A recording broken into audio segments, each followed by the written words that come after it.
दिल्ली के तालकटोरा स्टेडियम में नोटबंदी के खिलाफ कांग्रेस का जनवेदना सम्मेलन। राहुल गांधी बोले, प्रधानमंत्री के बिना सोचे समझे फैसले ने देश की रीढ़ तोड़ दी। कहा, पीएम ने देश को 16 साल पहले वाली स्थिति में पहुंचाया। जनवेदना सम्मेलन में राहुल बोले, बीजेपी ने नोटबंदी से लोगों को डराकर पैसा छीना। कहा, आरबीआई की ताकत खत्म कर दी। नोटबंदी का प्रस्ताव नहीं, आदेश था। पूछा, कितना कालाधन वापस आया।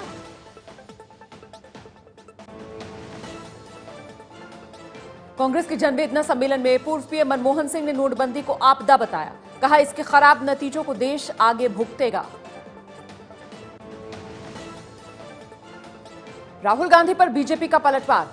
शाहनवाज हुसैन ने कहा कि जनता की फिक्र होती तो विदेश में छुट्टियां बिताने नहीं जाते। राहुल बोले, जनता नोटबंदी के साथ खड़ी है।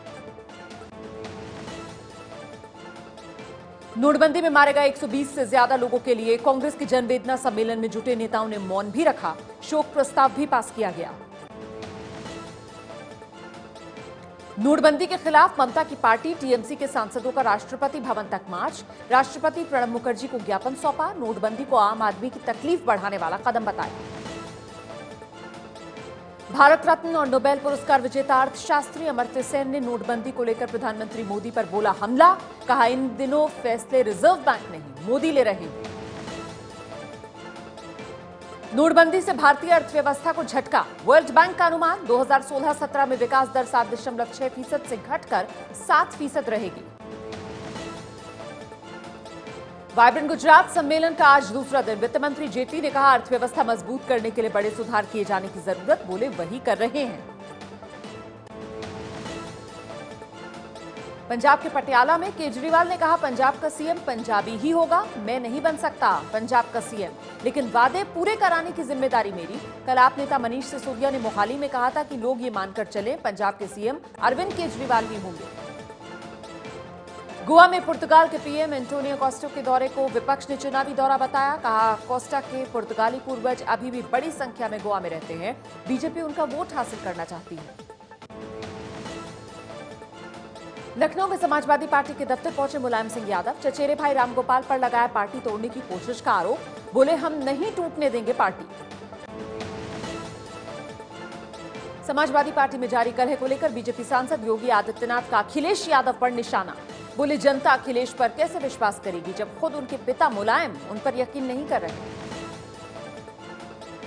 आजमगढ़ में मुलायम का गोद लिया गांव भी मुलायम सिंह यादव के साथ नहीं है।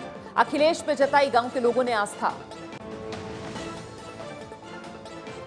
4 पत्नियां 40 बच्चे वाले बयान को लेकर फंसे बीजेपी सांसद साक्षी महाराज ने चुनाव आयोग को जवाब दिया। कहा, मैंने किसी धर्म विशेष पर टिप्पणी नहीं की थी, वो तो एक धार्मिक कार्यक्रम था। बीएसपी ने चुनाव आयोग से बीजेपी की मान्यता रद्द करने की मांग की। प्रदेश अध्यक्ष केशव प्रसाद मौर्य पर जाति के आधार पर और साक्षी महाराज पर धार्मिक सभाओं में वोट मांगने का आरोप लगाया। मुंबई नगर निगम यानी बीएमसी के चुनाव की तारीख का ऐलान। 21 फरवरी को होंगे बीएमसी के चुनाव। 2 दिन बाद 23 फरवरी को नतीजों का ऐलान होगा। जयललिता की भतीजी दीपा जयकुमार एआईएडीएमके में दावेदारी को लेकर कर सकती हैं कोई बड़ा ऐलान। कहा, सैकड़ों कार्यकर्ता उनके समर्थन में है। 17 जनवरी तक इंतजार करने को कहा। पंजाब के मुक्तसर में संगत दर्शन के दौरान मुख्यमंत्री प्रकाश सिंह बादल पर गुरबचन सिंह नाम के शख्स ने जूता फेंका। आरोपी गिरफ्तार, पुलिस पूछताछ कर रही है। सहारा बिरला डायरी मामले की जांच सुप्रीम कोर्ट ने सबूत के अभाव में ठुकरा दी। एफआईआर दर्ज करने का आदेश देने से किया इनकार। कहा, पेश किए गए सबूत काफी नहीं। राहुल गांधी ने इसी डायरी के आधार पर प्रधानमंत्री मोदी पर आरोप लगाया था। हरियाणा के पंचकुला में एसोसिएटेड जर्नल लिमिटेड को जमीन आवंटित करने के मामले में बढ़ सकती है कांग्रेस की मुश्किलें। प्रवर्तन निदेशालय ने इस मामले में यंग इंडियन की भी जांच शुरू की। यंग इंडियन में कांग्रेस अध्यक्ष सोनिया गांधी, उपाध्यक्ष राहुल गांधी के 76% शेयर हैं। शराब कारोबारी माल्या से सुप्रीम कोर्ट ने बैंकों की याचिका पर 3 हफ्ते में जवाब मांगा। माल्या पर डियागो डील से मिले $40 मिलियन बच्चों के अकाउंट में ट्रांसफर करने का आरोप। सऊदी अरब ने भारत के हज यात्रियों के लिए कोटा 1,36,000 से बढ़ाकर 1,70,000 किया।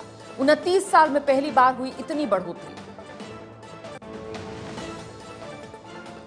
नोटबंदी के बाद अभी भी बड़ी तादाद में नए नोटों और सोने का मिलना जारी। हापुड़ में चेकिंग के दौरान मिले 14,80,000 रुपए, 8 लाख के नए नोट। मुंबई एयरपोर्ट से पकड़ा गया 29 लाख का सोना। यूपी के आगरा में चेकिंग के दौरान एक यूटिलिटी गाड़ी से पकड़ी गई करीब 200 किलो चांदी। चांदी की व्यापारियों से पूछताछ में मांगा गया हिसाब। खराब खाने की शिकायत करने वाले बीएसएफ जवान तेज बहादुर को दूसरी यूनिट में प्लम्बर की जिम्मेदारी दी गई। बीएसएफ ने कहा कि तेज बहादुर को कोई सजा नहीं दी गई है, निष्पक्ष जांच के लिए उसे अलग यूनिट में रखा गया है। आज बीएसएफ ने गृह मंत्रालय को रिपोर्ट सौंपी। बीएसएफ के बड़े अफसरों पर राशनखोरी का आरोप लगाने वाले जवान तेज बहादुर की पत्नी सुशीला बोली, अगर उनके पति को कुछ हुआ तो सरकार जिम्मेदार होगी। देश के सभी बड़े एयरपोर्ट पर आतंकी हमले की आशंका को लेकर अलर्ट जारी। 30 जनवरी तक एयरपोर्ट के भीतर विजिटर्स की एंट्री पर रोक। आतंकी सुरक्षा घेरा तोड़ने की कर सकते हैं कोशिश।